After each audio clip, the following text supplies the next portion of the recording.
Now, to be able to understand the details of how the Adobe Media Encoder works and what does it do, what I want to go over first is the workflow that the Adobe Media Encoder uses. And the workflow is very, very similar to most other compression applications like Squeeze or Compressor or Episode or any of those applications. And that workflow is that you have to define a source movie. Let me actually go do that. There's multiple ways to add a source. In this particular case, I'm going to click on the Add button. So I'm going to define a source movie. I'll grab this other Ruby recipe, bring that as a source. So it gets added into the queue. This is called the queue, which is the place where we get to queue the different movies that are going to be compressed. Then we have to define a format, and we can do that by pulling down from this menu here. And right now it's using H.264 because that was the last format that was used in, as you can see here, in the previous movie. But there's a multitude of options that you have available.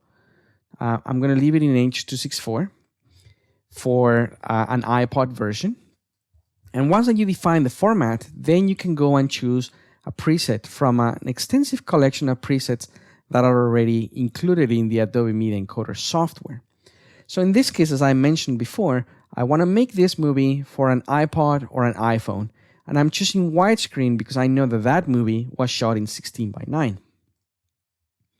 So that defines the specifications of the output file.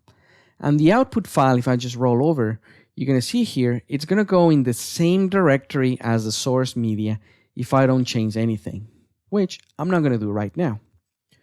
Now, another thing that I want you to pay attention to is that by default, if we do not do anything in the Adobe Media Encoder, after 2 minutes of not doing anything, then the Adobe Media Encoder will start the queue, which means it will start compressing the files that have not been compressed that are showing up in this list. In this case, just my pasta dough movie. Now, I don't have to wait for the 2 minutes to go through.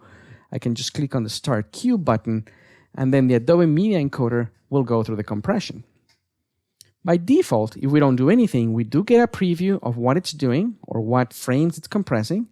We get a progress bar at the bottom, and at the end of the compression process, we should see the progress bar finishing, and we will see that the status should change from encoding to the green check mark, which means it's compressed. That was actually good timing. So let me go and take a look at what it did. I'm going to go and open up the directory where I had my source file. Here we go. This is my source file. And this is the new compressed version. You can see here, by default, it went into the same location as the source movie. And also by default, it took the name of the source and just changed the extension, basically because the format that I chose uses a different or requires a different extension. Let's take a look. This one runs for about 22 seconds. Just a few simple ingredients: flour, eggs, and fresh spinach make up this silky smooth pasta dough. In less than an hour, you'll be able to roll this beautiful homemade dough into any pasta shape you like.